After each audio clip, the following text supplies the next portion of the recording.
to all you viewers to today's episode of Youth Folio. The episode's highlights include the sorry state of regular flooding of Guwahati, Ambubachi ritual in Tripura, sports, music, dance, vocational training and lots more. Let's get cracking.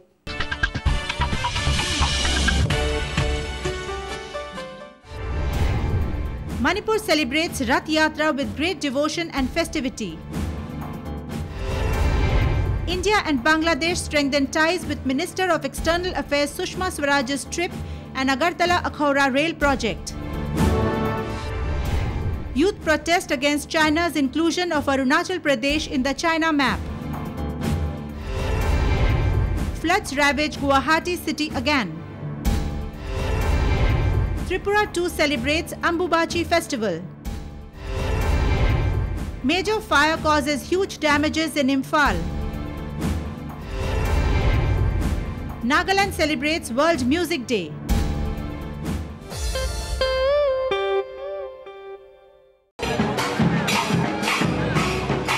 Manipur celebrated Rath Yatra, locally called Konang Kang Chingba, on the 29th of June with great devotion and gaiety. Thousands of devotees, including both local people and even non-locals, lined up the streets right from the gates of the Sri Govindaji temple complex, where from idols of Lord Jagannath, his brother Lord Balarama and sister Devi Subhadra were brought to the mammoth chariot or Rath and taken on a rally down the streets with ropes being pulled by eager devotees.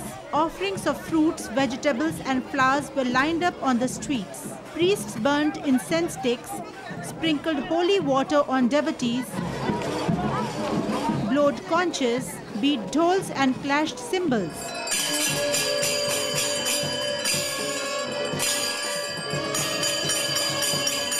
The whole atmosphere was ethereal and filled with heartfelt devotion of devotees who ardently prayed for peace in the state. The whole city of Imphal seemed gathered around the Rath and united in their prayers, be they old or young, men or women.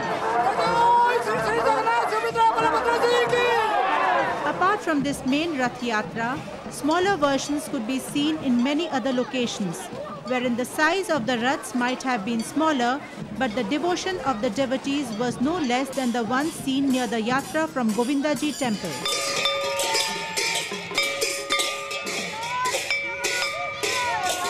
With the celebration of Rath Yatra, I would like Manipur to be a more peaceful state, more peaceful than it was ever.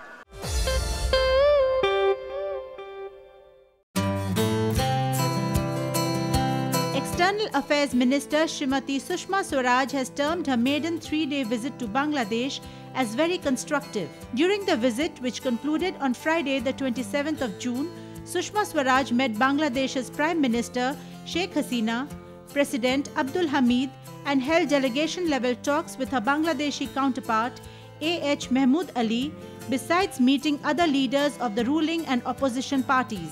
The trip heralded the easing of tourist visa norms for Bangladeshi citizens under 13 years and over 65 years of age, India's decision to give additional 100 megawatt power to Bangladesh from the gas-based power project at Palatana in Tripura, which has been a long-standing request of Bangladesh as the country desperately needs power. Additionally, India has also given commitment to address Bangladesh's concerns on sharing of Teesta River's waters and implementation of land boundary agreement in a manner which would be of benefit to both countries. Apart from the high-profile visit, a high-level meeting was also held recently in the State Guest House of Agartala, wherein delegates of Ministry of Railways and External Affairs from both India and Bangladesh met to discuss the work of land acquisition and track laying for the proposed 15 kilometers Agartala-Akhaura International Rail Route. The tracks would be built in meter gauge with facilities for broad gauge service. The rail route works between Agartala, Tripura's capital, and Akhaura in Bangladesh is scheduled to start in January 2015. The Government of India has sanctioned Rs 252 crore for the project.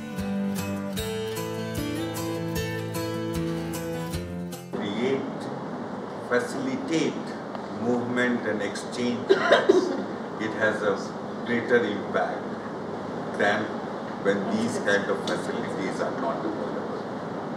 It will be beneficial to people of both the sides, both the countries, and it will have, we hope that it will have significant impact on the development on both the sides of the border connected through these means.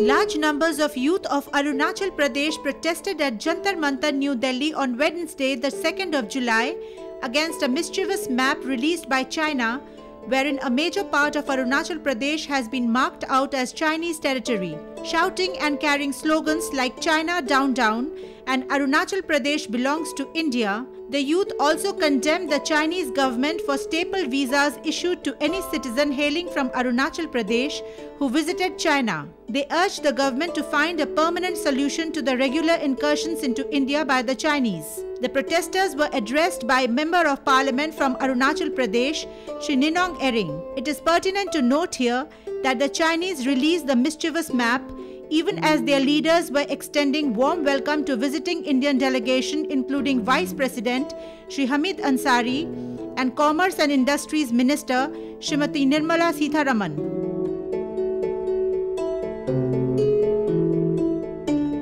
We had intrusions just in my constituency, that's in Anjao, the district that is in Chaglahan. It is the Chinese intrusions are always there, but sometimes because of that vast no man's land which is there, that is the reason why these Chinese, they always come into our territory. Now, the case of this staple visa and the case of this map that has just come out now, we are very much, we very condemn this, the attitude of the Chinese government. That also when one of our very important dignitaries, the Honorable Vice President of India, on his visit when he is in China, and they take up this issue. The basic purpose of organizing this protest here in Delhi is to generate an awareness among the people of India and the government of India about the repetitive and reiterative inclusion of Arunachal Pradesh in the Chinese map. Issue of this staple visa, because when any sportsman, anybody who wants to go even from Jammu and people from Jammu and Kashmir and from Arunachal Pradesh, the Chinese embassy doesn't provide us a proper visa. Instead, they don't stamp on our passport, but instead they just give a visa, a paper, which is stapled to the passport. And then when we come back, after visiting China, the paper is taken away, ripped off from the passport, so that we have no record of visiting China. This actually, the issue of staple visa, as we know, is between the hostile countries which have boundary issues. So we just want to convey that Arunachal Pradesh is not a hostile state, and then our map has been, we are already an integral part of India. This is not first time that we're having this problem.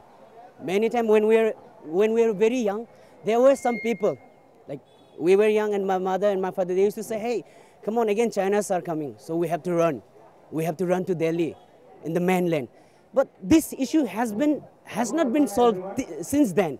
Now I am 25, but still then, this issue has not been solved. So we want, on behalf of all the Arunachal Pradesh, we want government to bring out a permanent solution